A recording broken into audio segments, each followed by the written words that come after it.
Hello everyone, thanks for joining me, and today I'm doing Daf 26a of Shevuot, and I'm in the middle of the Daf here, so let's carry on. What was included when the verse amplified the range of liability? It amplified it to include matters about which one might take an oath, and in what way did it restrict it when it continued to do evil and to do good? It restricted the range of liability of an oath on an utterance to exclude an oath that is a matter involving a mitzvah, i.e. an oath to refrain from performing a mitzvah. So let's explain that. Rashi has explained that the verse does not exclude from liability only oaths that involve mitzvot, but rather the broader category of oaths that are impossible to fulfill. This includes others that deny that which is known to be true, as well as oaths to refrain from performing a mitzvah. One is exempt from liability to bring an offering for an oath on an utterance for both categories.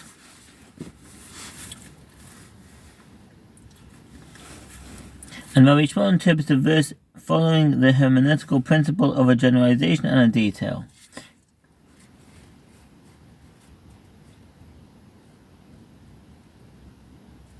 Kalal Ufrat. If anyone takes an oath clearly with his lips in Leviticus 5:4, it is a generalization. To do evil or to do good is a detail. Whatsoever it be that a man shall utter clearly with an oath, the verse then further generalized. There is a hermeneutical principle that when a verse contains a generalization and a detail and another generalization, you may deduce that the verse is referring only to items similar to the detail. Just as the detail in the verse explicitly an oath referring to the future, so too all oaths which one is liable must be referring to the future. The generalization serves to include even those matters that do not concern doing evil or doing good when they refer to the future. The detail serves to exclude even matters that concern doing evil or doing good when they refer to the past. The Gemara challenges. I will reverse and say that the generalization serves to include what is concerning the past, and the detail serves to exclude matters that do not involve doing evil or doing good. Why is it not an equally legitimate interpretation of the verse? Rabbi Yitzchak said that Rabbi Shmuel understands that liability is extended to one whose oath is similar to the oath to do evil or to do good in Leviticus 5:4. He whose prohibition is due to the verse, he should not break his word, in Numbers 33, is liable as liability for an oath about the future entails breaking one's word. Excluded is that oath whose prohibition is not due to the verse, he shall not break his word, rather it is due to the verse, you shall not lie, in Leviticus 19:11. Mishum bar shakru. A false oath about the past is false from the outset, and therefore a violation of the prohibition against lying by stating an oath.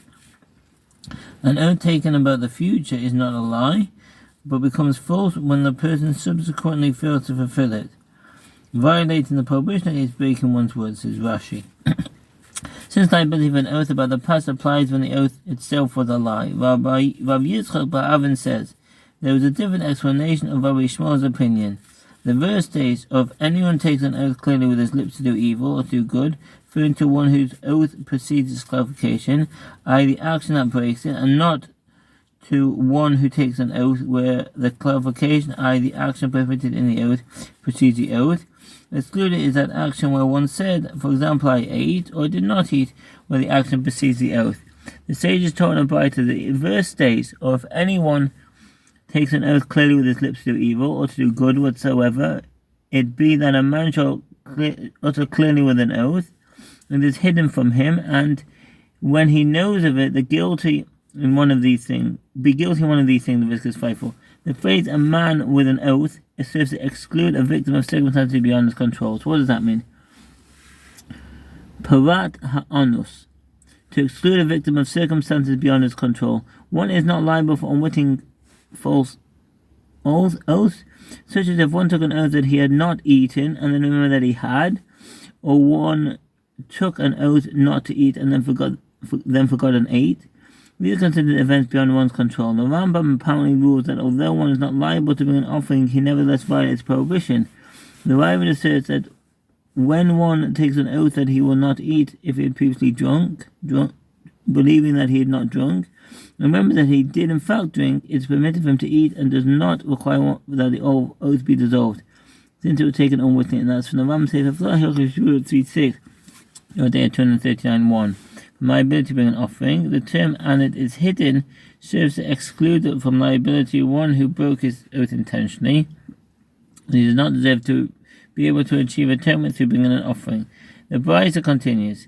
The term "from him" teaches that one who was unaware of his oath, i.e. forgot it, and subsequently broke it, is liable to bring an offering. One might have thought that an oath taker is also liable when he broke an oath, because he was unaware that a particular item was forbidden as the object of his oath. Therefore, the verse states, with an oath, and it is hidden from him. He is liable for lack of awareness of the oath, but is not liable for lack of awareness of the object of the oath. So what does that mean? Ve'ena chayiv al haleim chafetz. Not liable for lack of awareness of the object of the oath. Since one is not liable for unwitting false oaths, in what case is one liable to bring an offering for an unwitting oath or an utterance? It is when one is unaware of the content of one's oath, but aware of the object of the oath. For example, one who took an oath not to eat wheat bread, but thinks that his oath was actually that he must eat wheat bread, and he eats it, he is liable for an oath on an utterance. But if he took an oath that he would eat wheat bread and then ate it, thinking that it was barley bread, that is a case of lack of awareness of the object of his oath, and he is exempt. This ruling is according to the opinion of Rav Yosef, and contrary to that of Abai, and halacha follows the opinion of a teacher in direct dispute with his student.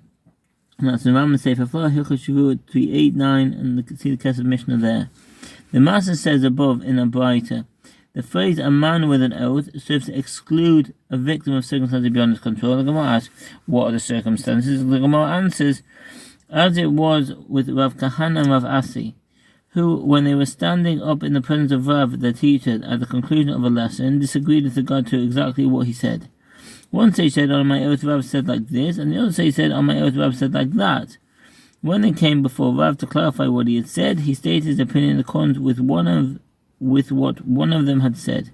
The other said to Rav, did I then take a false oath? Rav said to him, your heart compelled you. It is not regarded as a false oath, since at the time you took the oath, you were certain that you were telling the truth. A Braita teaches the phrase, and it is hidden from him, teaches that one who was unaware of his oath, I forgot it, and subsequently broke it, is liable to bring an offering. One might have thought that an oath taker is also liable when he broke the oath, because he was unaware that a particular item is forbidden as the object of his oath. When one breaks his oath because he is unaware that the object of his oath is forbidden, it is deemed a circumstance beyond his control, and he is exempt. See the Rima in the Rambam. Therefore, the verse states, with an oath it is hidden from him. He is liable for lack of awareness of the oath, but he is not liable for lack of awareness of the object of the oath. They laughed at this in the West, in Eretz Yisrael, and said, granted, you find lack of awareness of one's oath without there being lack of awareness of the object of the oath, as in a case where one said, on my oath I will not eat wheat bread, and he thought he had said, I will eat wheat bread. As in that case, his oath is forgotten, the object of it is remembered. But under what circumstances is there a case of lack of awareness of the object of the oath without a lack of awareness of the oath itself? The Gemara suggests it can be found in a case where he said, on my oath I will not eat wheat bread, and he thought he had said, on my oath I will not eat barley bread. As in that case, his oath is remembered by him and the object of it is forgotten. The Gemara rejects the suggestion. Once the object of the oath is forgotten by him, that is a case of lack of awareness of his oath. While Rabbi Elazar says the distinction made in the Braita between lack of awareness of one's oath and lack of awareness of the object of one's oath is not valid, and both this and that are one and the same. Davada achas. This and that are one. Rashi explains that Rabbi Elazar agreed with the sage in Eretz Yisrael who laughed at the distinction between forgetting the oath and forgetting its object, and holds that the Braita that draws this distinction should be dismissed as inauthentic. See Sanhedrin 17b, where the Gemara states that the phrase "they laughed at this in the West" should be understood as a reference to an objection advanced by Rabbi Elazar. The Ritva comments that if Rabbi Elazar were claiming that the Braita is inauthentic, the Gemara would say so. Rather, Rabbi Elazar is claiming that while there might be a case in which one lacks awareness of the oath without lacking awareness of its object, there cannot be a case where one lacks awareness of the object but is aware of the oath. The Braita teaches that one is liable only in the former case. See Jerusalem Talmud. According to this understanding, when Rava asked Rav Nachman about a case where one lacks awareness about both the oath and its object, he He had not heard Rabbi Eliezer's opinion, or at least disagreed with it. Ramban and Rit and Iran. Rav Yosef objects to this. Is it really the case that you do not find a case of lack of awareness of the object of an oath without lack of awareness of the oath? But you find in a case where he said, "On my oath I will not eat wheat bread," and he extended his hand to the basket to take barley bread, and wheat bread came up in his hand, and he thought it was barley bread and ate it. That is a case where his oath is remembered by him, and it is the object of the oath of which he is unaware. Abai said to him, "Don't you deem him liable to bring an offering for breaking his oath, only that which he holds in his hand and eats? When he eats the bread, that is a lack of awareness of the oath, since he thinks the item in his hand is permitted." The Gemara presents another formulation of this statement. Abai said to Rav Yosef, ultimately the offering he brings for this bread is in any event due to a lack of awareness of the oath, as he thinks that the item in his hand is permitted. And Rav Yosef could say to you, since were he to know of it, that it is wheat bread, he would refrain from eating it. This should be regarded as a case of lack of awareness of the object. Rather, as Rav Nachman, in a case where one had lack of awareness of this, the oath, and that its object, what is halacha? So what's the footnote? Halem zeh v'zeh b'yado. Lack of awareness of this and that. If one lacks awareness of the content of one's oath and of its object, he is exempt from an offering for a false oath and an oath house. So, if one took an oath not to eat wheat bread, but thinks that his oath is actually to eat wheat bread, and then he eats wheat bread, thinking it is barley bread, he is considered a victim of circumstances and is exempt. This ruling is reached because Rav's question was left unresolved, and one does not bring an offering in a case where the halacha is uncertain. Nachman said to him, he breaks the oath while having a lack of awareness of the oath and therefore liable. Rabbi replied, on the contrary, he has a lack of awareness of the object of the oath, and he should therefore be exempt. Rav Ashi said, we see if he refrains from eating due to the oath, i.e. when he was reminded that he took an oath, had a lack of awareness of the oath and is liable. If he refrains due to the object of the oath, i.e. when he is reminded what it is that he is about to eat, he had a lack of awareness due to the object and is exempt. Ravina said to Rav Ashi, doesn't he refrain only from breaking the oath due to his recognition of the object? Doesn't he refrain from the object only due to the oath? In either case, he needs to remember both the oath and its object, and the manner in which he was reminded does not serve to indicate anything. Rather, there is no difference between the two. Rav Nachman, so let's explain the footnote Ella Nashana. Rather, there is no difference. Some say that the Gemara leaves Rav's question unresolved in the Midrash. The reader understands that the Gemara's conclusion to be that in a case where he lacks awareness of both the oath and the object, he is liable to an offering. Rashi and most of the commentators understand the Gemara's conclusion to be that he is exempt from bringing an offering under such circumstances, since he is unaware of the object of his oath. The Kesef Mishnah explains that he is exempt despite the fact that his liability appears to remain uncertain, because in principle he should be exempt even for breaking his oath due to lack of awareness of the oath, since his violation is due to circumstances beyond control. Nevertheless, he is liable by Torah edict. But if he is also unaware of the object of the oath, the Torah edict does not apply, and he is deemed exempt. Thank you for listening, and wish you all the best. Bye.